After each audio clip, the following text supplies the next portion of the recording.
வணக்கம் நண்பர்களே. இன்னைக்கு நம்ம கேட்கவிருக்கும் கதையானது, மாதம் 30,000 சம்பளம் வாங்கினாலும், ஏன் சிலர் இன்னும் கடன்ல தத்தளிக்கிறாங்க தெரியுமா? அதே நேரத்துல, சாதாரண சம்பளம் வாங்குற சிலர் மட்டும் எப்படி அமைதியா வாழ்க்கைய பில்ட் பண்றாங்க? இந்த கதையில வரும் ஒரு அப்பா சொன்ன ஒரு அட்வைஸ், ஒரு பையனோட வாழ்க்கையே மாத்துச்சு. அது எப்படின்னு இந்த கதையில நம்ம பார்க்கலாம். அதுக்கு முன்னாடி நம்ம எப்பவும் சொல்றது தான். நம்ம நித்தி ஸ்டோரி காஸ்ட் தமிழ் சேனல மறக்காம சப்ஸ்கிரைப் பண்ணி சப்போர்ட் பண்ணுங்க. கதைக்குள்ள போலாமா? கோயம்புத்தூருக்கு அருகில் இருக்கும் ஒரு சிறிய ஊரில் அருண் என்ற இளைஞன் வாழ்ந்தான். அவன் ஒரு பிரைவேட் கம்பெனில வேலை பார்த்தான். மாத சம்பளம் சரியாக வந்தது. மாதம் முதல் தேதி வந்தால் மகிழ்ச்சி. ஆனால் 20 தேதி கடந்ததும் டென்ஷன். சம்பளம் வந்ததும் எங்கே போகுது என்று அவன் அடிக்கடி யோசிப்பான். அவனுடைய அப்பா எப்போதும் ஒரே விஷயம் சொல்வார். நல்லா படிச்சு நல்ல வேலைக்கு போ, மாத சம்பளம் வாங்கி அமைதியா வாழு என்று. அருணும் அதைத்தான் நம்பி வளர்ந்தான். ஆனால் உள்ளுக்குள் ஒரு பயம் இருந்தது. நான் ஒரு நாள் வேலைக்கு போக முடியலன்னா என் வாழ்க்கை என்ன ஆகும் என்று. ஒரு நாள் ஆபீஸ் முடிந்து வீட்டுக்கு போகும் வழியில பழைய டீ ஷாப்பில் அவன் பள்ளி நண்பன் விஜயை சந்தித்தான். விஜய் பெரிய டிகிரி படிக்கவில்லை. ஆனால் அவன் ஃபேஸில் கான்ஃபிடன்ஸ் இருந்தது. அமைதியாக பேசினான். பைக் நல்லா இருந்தது. போன் நல்லா இருந்தது. ஆனா அவன் முகத்திலிருந்த அமைதிதான் அருணை அதிகமா ஆச்சரியப்படுத்தியது. அருண் கேட்டான், விஜய், நீ என்ன வேலை பாக்கற? விஜய் சிரித்தான். நான் வேலை மட்டும் பாக்கலடா, பணமும் எனக்காக வேலை பாக்குது. அந்த வார்த்தை அருணுக்கு புதுசாக இருந்தது. அருண் புரியாமல் கேட்டான், பணம் வேலை பாக்குதுனா? விஜய் டீ கப்பை கீழே வைத்து மெதுவாக பேச ஆரம்பித்தான்.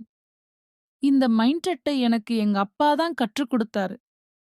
ஒரு நாள் நான் 12ஆம் படிக்கும்போது புதிய ஷூஸ் வாங்கணும்னு அப்பாவிடம் கேட்டேன்.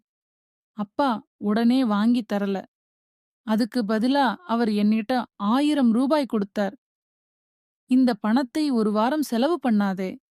இதிலிருந்து இன்னும் பணம் வர என்ன செய்யலாம் என்று யோசி. எனக்கு ஒன்னும் புரியல. நான் கேட்டேன், அப்பா, 1000 ரூபாயில எப்படி பணம் வரும்? அப்பா சிரிச்சார். அடுத்த நாள் என்னை ஒரு ஸ்மால் பிரிண்டிங் ஷாப்புக்கு கூட்டிக்கிட்டு போனாரு.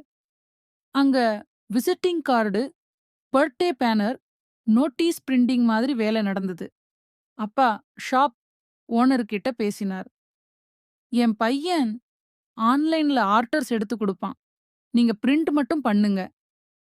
முதல் நாள் எனக்கு பயம். யாராவது ஆர்டர் கொடுப்பாங்களா என்ற டவுட். ஆனா நான் வாட்ஸ்அப் ஸ்டேட்டஸ்ல ஸ்மால் பேனர், டிசைன் சாம்பிள்ஸ் போட்டேன். சில ஃப்ரெண்ட்ஸ் ஆர்டர் கொடுத்தாங்க. அதுல எனக்கு சிறிய ப்ராஃபிட் வந்தது. அந்த நாள் இரவு அப்பா என்னிடம் சொன்னார், பணம் வந்த உடனே செலவு பண்றது எல்லாராலும் முடியும். ஆனா அந்த பணத்தை பயன்படுத்தி இன்னும் பணம் வர வைக்கிறது தான் புத்திசாலித்தனம்.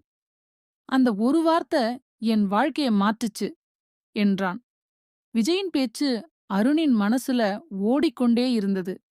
அந்த இரவு வீட்டுக்கு போன பிறகும் அவனுக்கு தூக்கம் வரவில்லை. அவன் தனது செலவுகளை எழுத ஆரம்பித்தான். ஒரு மாதத்தில் அவனுக்கு shock, tea, snacks, online offers, unnecessary shopping. அவனுடைய சம்பளம் எங்கே போகுது என்று இப்போதுதான் புரிந்தது.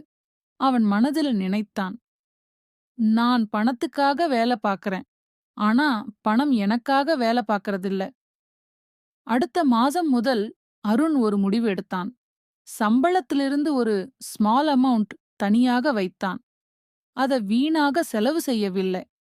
அவன் வீடியோ எடிட்டிங் கற்றுக்கல ஆரம்பித்தான். நைட் டைமில் ஃப்ரீலான்ஸ் வேலை செய்ய ஆரம்பிச்சான். முதலில் இன்கம் மிகவும் குறைவு. பல நாட்கள் வேலை கூட கிடைக்கவில்லை. ஆனால் அவன் விட்டுவிடவில்லை.